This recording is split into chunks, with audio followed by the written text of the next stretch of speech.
Hola, si todavía no escucharon mucho acerca de la programación orientada a objetos hasta ahora, es probable que para diseñar sus programas de Python se suelen enfocar más en cuál va a ser el flujo del programa, el orden en el que tienen que pasar las cosas, o sea, qué hacer después de qué. Pero hay otro enfoque que uno puede tomar, que es el de definir ciertos objetos y enfocarse más en cuál va a ser la interacción que tienen estos objetos entre sí. Pueden pensar que para diseñar un videojuego, por ejemplo, es más práctico organizarse alrededor de la interacción que tienen los personajes y los demás objetos, en lugar de alrededor de qué función se ejecuta en qué orden. Lo mismo pasaría, por ejemplo, en una interfaz gráfica. El usuario podría apretar cualquiera de los botones de la aplicación en cualquier momento, entonces capaz lo importante es definir cuál es la interacción de cada botón con el resto del programa. Ahí va a estar nuestro foco. Para ayudarnos en este nuevo enfoque, o paradigma, como también se le dice, Python ofrece una instrucción que se llama class.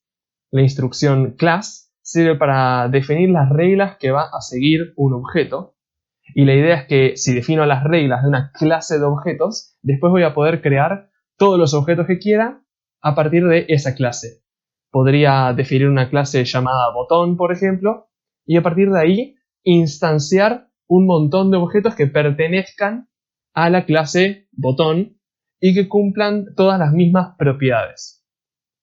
Bueno, para empezar por lo más simple, vamos a definir una clase con la instrucción class y el nombre que le queremos dar a nuestra clase, seguido de 2 puntos. Las clases tienen campos y métodos.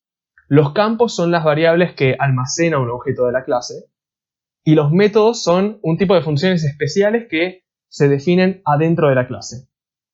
Los métodos siempre llevan como primer parámetro una referencia al objeto particular al que eventualmente pertenecen, que se suele llamar self. Esta referencia se usa para que desde adentro del método se pueda acceder a todos los demás atributos de la clase, como los campos y los otros métodos. La idea es que dentro del método puedo escribir self, punto, y el nombre de un campo o método, y así acceder a ellos. Por ejemplo, en este caso puedo escribir self.data y mostrar el valor de la variable data.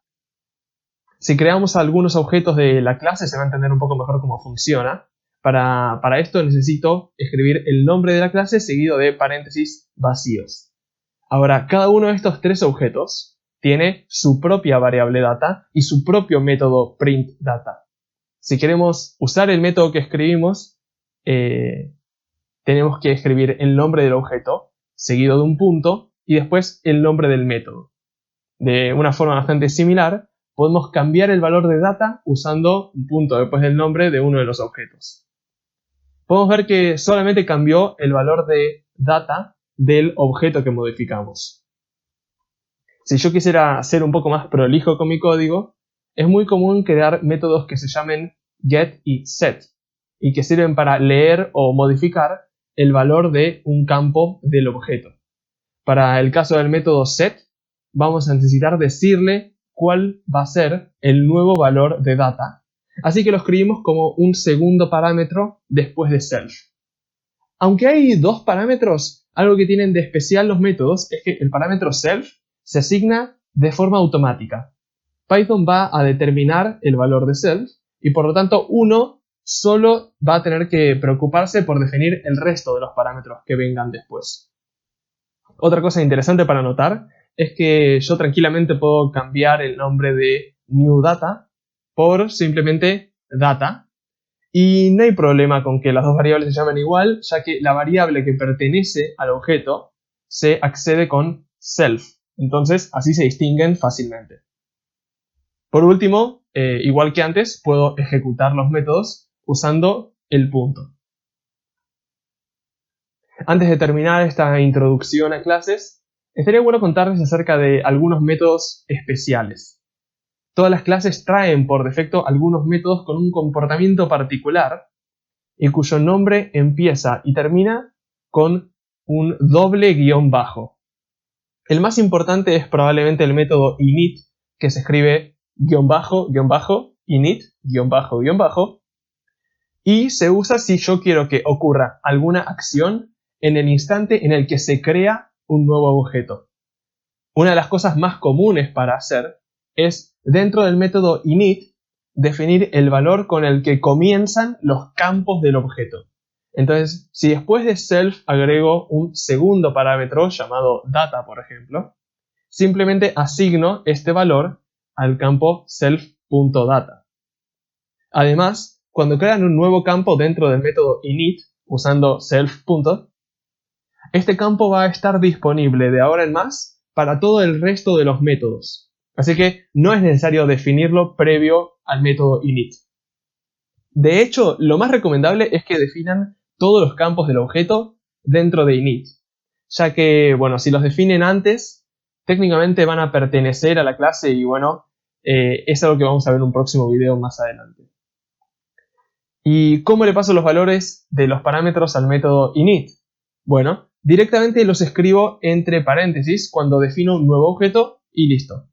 Los métodos que van con guión bajo no hay que ejecutarlos directamente con el nombre del método, sino que están pensados para que se ejecuten por sí solos bajo ciertas condiciones particulares, como en este caso la creación del objeto. Van a ver que si creo varios objetos, para cada uno se va a ejecutar su propio método init. Otro método particular es uno que se llama --str, y sirve para definir cuál va a ser la representación del objeto como un string. O sea, ¿qué es lo que se va a mostrar en pantalla si yo uso la función print con el objeto?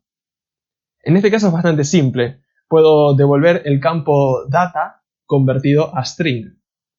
Pero si la clase fuera, por ejemplo, un botón de la interfaz gráfica, me puede interesar imprimir la información que contiene, por ejemplo, el texto que muestra el botón, o su posición, el tamaño del botón, bueno, etc.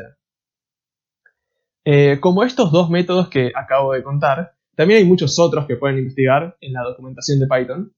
A estos se los suele llamar métodos mágicos o métodos dunder, que es una abreviación de double underscore en inglés. Así que eso es todo por este video, así que nos vemos la próxima.